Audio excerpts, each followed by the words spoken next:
ஆகாஷ்வாணி புதுச்சேரி மாநில செய்திகள் வாசிப்பவர் மலர்விழி.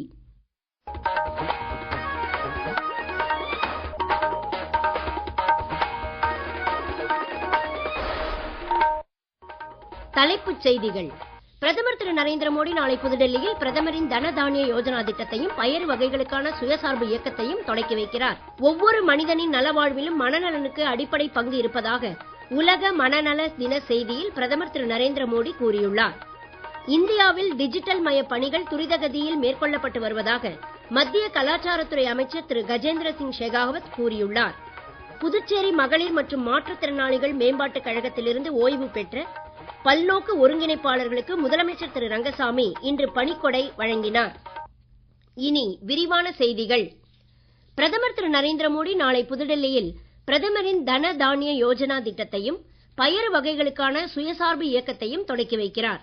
இது குறித்த ஒரு செய்தி தொகுப்பு. பிரதமரின் தன் தானிய யோஜனா திட்டத்தின் கீழ் வேளாண் உற்பத்தி திறனில் பின்தங்கி உள்ள பல்வேறு மாவட்டங்களில் வேளாண் உற்பத்தியை அதிகரித்து விவசாயிகளின் வருமானத்தை கணிசமாக உயர்த்த முக்கியத்துவம் அளிக்கப்படும். இதன் ஒரு பகுதியாக ஒவ்வொரு பண்ணையிலும் பாசன வசதிகளை மேம்படுத்தவும், பல்வகை பயிர் சாகுபடியை ஊக்குவிக்கவும், வேளாண் கடன் மற்றும் கிடங்கு வசதிகளை வலுப்படுத்தவும் நடவடிக்கை எடுக்கப்படும் என மத்திய வேளாண் அமைச்சகம் தெரிவித்துள்ளது. பயறு வகைகளுக்கான சுயசார்பு இயக்கத்தின் கீழ் துவரை, உளுந்து உள்ளிட்ட முக்கிய பயிர்களின் உற்பத்தியை பெருக்க முக்கியத்துவம் அளிக்கப்பட உள்ளது. பதிவு பெற்ற விவசாயிகளின் பயறு உற்பத்தி முழுவதும் குறைந்தபட்ச ஆதரவு விலையில் மத்திய ஏஜென்சிகளால் கொள்முதல் செய்யப்படும் என்றும், இதனால் விவசாயிகளுக்கு நியாயமான விலை கிடைப்பது உறுதியாகும் என்றும் தெரிவிக்கப்பட்டுள்ளது. நாட்டின் பயறு சாகுபடி பரப்பை அதிகரிக்கவும், பயறு உற்பத்தி திறனை மேம்படுத்தவும் பல்வேறு நடவடிக்கைகள் எடுக்கப்பட உள்ளதால் வரவிருக்கும் ஆண்டுகளில் இந்தியாவின் உணவு பாதுகாப்பும் வலுப்பெறும் என வேளாண் அமைச்சகம் கூறியுள்ளது. நாளைய நிகழ்ச்சியின் போது வேளாண் துறையில் சிறப்பாக செயல்பட்ட விவசாயிகள், உழவர் உற்பத்தியாளர் அமைப்புகள், கூட்டுறவு சங்கங்கள் மற்றும் புதுமை படைப்பாளர்களுக்கு விருதுகளையும் பிரதமர் திரு நரேந்திர மோடி வழங்க இருக்கிறார். வேளாண் உள்கட்டமைப்பு நிதி, கால்நடை பராமரிப்பு, மீன்வளம் மற்றும் உணவு பதனீட்டுத்துறை தொடர்பான 1100க்கும் மேற்பட்ட திட்டங்களை பிரதமர் திரு நரேந்திர மோடி தொடக்கி வைப்பார் அல்லது அடிக்கல் நாட்டுவார் என்றும் அறிவிக்கப்பட்டுள்ளது. ஒவ்வொரு மனிதனின் ஒட்டுமொத்த நலவாழ்விலும் மனநலனுக்கு அடிப்படை பங்கு இருப்பதை வலியுறுத்தும் தருணமே உலக மனநல தினம் என்று பிரதமர் திரு நரேந்திர மோடி கூறியுள்ளார். இன்று உலக மனநல தினத்தையொட்டி சமூக ஊடகத்தில் அவர் வெளியிட்டுள்ள பதிவில் மற்றவர்களை புரிந்து கொண்டு பரிவு காட்ட வேண்டியதின் அவசியத்தையும் இந்நாள் வலியுறுத்துவதாக கூறியுள்ளார்.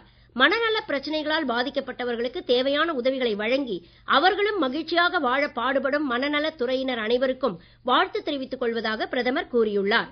மனநலம் பற்றிய கருத்து பரிமாற்றங்கள் இயல்பாகவே மேற்கொள்ளப்படும் வகையிலான சூழல் ஒன்றை உருவாக்க அனைவரும் ஒருங்கிணைந்து பாடுபட வேண்டும் என்றும் அவர் கேட்டுக் கொண்டுள்ளார்.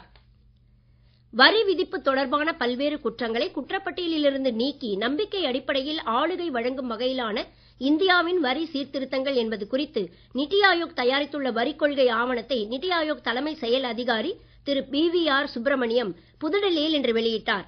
வருமான வரி விதிமுறை மீறல்களில் சிவில் தீர்வு இல்லாத நிலையில் மட்டுமே வழக்கு பதிவு செய்ய வேண்டும் என்பது உட்பட அதிகாரிகளுக்கான வழிகாட்டு நெறிமுறைகளும் இந்த ஆவணத்தில் இடம்பெற்றுள்ளன.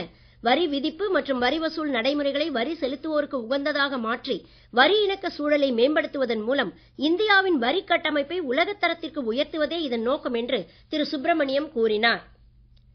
இளங்கலை ஆயுர்வேத மாணவர்களிடையே ஆராய்ச்சி உணர்வை ஊக்குவிக்கும் வகையிலான 4ஆம் கட்ட ஸ்பார்க் மாணவர் உதவி திட்டத்தை மத்திய அரசு இன்று அறிவித்துள்ளது. இத்திட்டத்தின் கீழ் இந்திய மருத்துவ முறைகளுக்கான தேசிய ஆணையத்தால் அங்கீகரிக்கப்பட்ட ஆயுர்வேத கல்லூரிகளில் இளங்கலை பயிலும் மருத்துவ மற்றும் அறுவை சிகிச்சை மாணவர்கள் 300 பேருக்கு தலா 50,000 ரூபாய் உதவித்தொகை வழங்கப்படும். இதற்கான பதிவு வசதிகள் வரும் 15ஆம் தேதி முதல் நவம்பர் 15ஆம் தேதி வரை திறந்திருக்கும் என்றும் அறிவிக்கப்பட்டுள்ளது. ஸ்பார்க் திட்டத்தின் கீழ் இதுவரை நாடு முழுவதும் 289 ஆயுர்வேத கல்லூரிகளை சேர்ந்த 591 மாணவர்கள் பயன்பெற்றுள்ளதாகவும் ஆயுஷ் துறை அமைச்சகம் தெரிவித்துள்ளது. பரஸ்பர நிதி திட்டங்களில் SIP முறையில் மேற்கொள்ளப்படும் முதலீடுகளின் அளவு கடந்த செப்டம்பர் மாதத்தில் 29,361 கோடி ரூபாயாக முன்னெப்போதும் இல்லாத அளவில் அதிகரித்துள்ளது. இது அதற்கு முந்தைய மாதத்தை விட சுமார் 4% அதிகம் என இந்திய பரஸ்பர நிதிகளின் சங்கம் தெரிவித்துள்ளது. அனைத்து பரஸ்பர நிதி நிறுவனங்களால் நிர்வகிக்கப்படும் நிகர சொத்துக்களின் மதிப்பும் 75.61 லட்சம் கோடி ரூபாயாக அதிகரித்துள்ளது. நீங்கள் கேட்டுக்கொண்டிருப்பது மாநில செய்திகள்.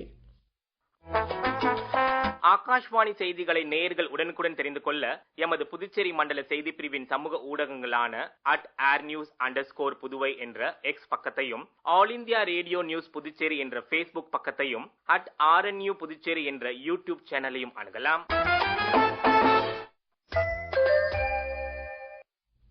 செய்திகள் தொடர்கின்றன. இந்தியாவில் டிஜிட்டல் மய பணிகள் துரிதகதியில் மேற்கொள்ளப்பட்டு வருவதாக மத்திய கலாச்சாரத்துறை அமைச்சர் திரு கஜேந்திர சிங் ஷெகாவத் கூறியுள்ளார். நல்லாட்சியும் ஆவணப்பதிவும் என்ற தலைப்பில் தேசிய ஆவண காப்பகம் சார்பில் புதுடெல்லியில் ஏற்பாடு செய்யப்பட்டுள்ள கண்காட்சி ஒன்றை தொடக்கி வைத்து பேசுகையில் அவர் இவ்வாறு கூறினார். இந்தியாவில் புரட்சிகரமாக மாற்றங்கள் ஏற்பட்டு வருவதாகவும் அவர் தெரிவித்தார். முன்னாள் பிரதமர் வாஜ்பாய், முன்னாள் குடியரசுத் தலைவர் APJ அப்துல் கலாம் ஆகியோரின் தொலைநோக்கு பார்வைகளையும் பங்களிப்புகளையும் வெளிப்படுத்தும் வகையிலான ஆவணங்கள் கண்காட்சியில் இடம்பெற்றுள்ளதாக அமைச்சர் கூறினார்.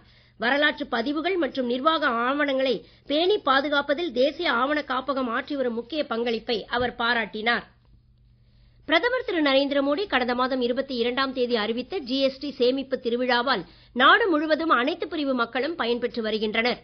அடுத்த தலைமுறை GST சீர்திருத்தங்களால் மத்திய பிரதேசத்தில் பொருளாதாரம் எப்படியெல்லாம் ஊக்கம் பெறும் என்பது குறித்து ஒரு செய்தி தொகுப்பு. புதிய GST சீர்திருத்தங்கள் மத்திய பிரதேசத்தில் விவசாயிகள், கைவினை கலைஞர்கள், தொழிலாளர்கள் மற்றும் சிறு வர்த்தகர்களுக்கு மிகவும் பயனுள்ளதாக அமைந்துள்ளன.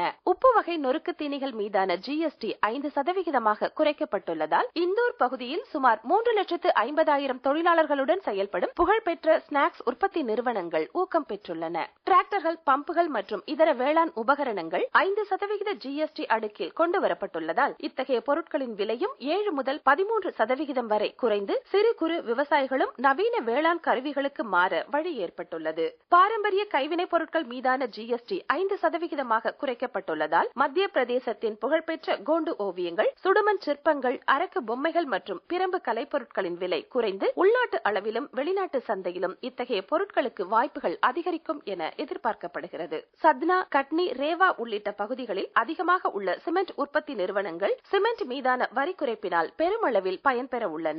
50 கிலோ சிமெண்ட் மூட்டை மீது 20 முதல் 30 ரூபாய் வரை விலை குறைவதால் வீட்டு வசதி மற்றும் உள்கட்டமைப்பு துறையும் கட்டுமான பணிகளும் ஊக்கம் பெறுகின்றன. காலணிகள் மற்றும் இதர தோல் பொருட்கள் மீதான வரியும் 5% குறைக்கப்பட்டுள்ளதால் இத்தகைய பொருட்களின் விலை சுமார் 11% வரை குறைந்துள்ளது. இதனால் குவாலியர் உள்ளிட்ட பகுதிகளில் செயல்படும் சிறு குறு தோல் பொருள் உற்பத்தியாளர்கள் உற்சாகமடைந்துள்ளனர். மொத்தத்தில் புதிய GST சீர்திருத்தங்களால் மத்திய பிரதேசத்தில் கிராமங்கள், நகரங்கள் உள்ளிட்ட எல்லா பகுதிகளிலும் பண்டிகை காலத்திற்கு அப்பாலும் தொழில் வர்த்தக செயல்பாடுகள் அதிகரித்து பொருளாதாரம் வலுப்பெறும் என்பதில் ஐயமில்லை. புதுச்சேரி அரசின் மகளிர் மற்றும் மாற்றுத்திறனாளிகள் மேம்பாட்டுக் கழகத்தில் பணிபுரிந்து ஓய்வு பெற்ற பல்நோக்கு ஒருங்கிணைப்பாளர்கள் மற்றும் உதவியாளர்களில் முதல் கட்டமாக 582 பேருக்கு இன்று முதலமைச்சர் திரு ரங்கசாமி மொத்தம் 10,72,00,000 ரூபாய் பணிக்கொடை வழங்கினார். சட்டப்பேரவை வளாகத்தில் நடைபெற்ற இந்நிகழ்ச்சியில் சட்டப்பேரவைத் தலைவர் திரு ஆர் செல்வம், சமூக நலத்துறை அமைச்சர் திரு ஜெயக்குமார், மகளிர் மற்றும் குழந்தைகள் மேம்பாட்டுத்துறை இயக்குநர் செல்வி முத்துமீனா உள்ளிட்டோர் கலந்து கொண்டனர்.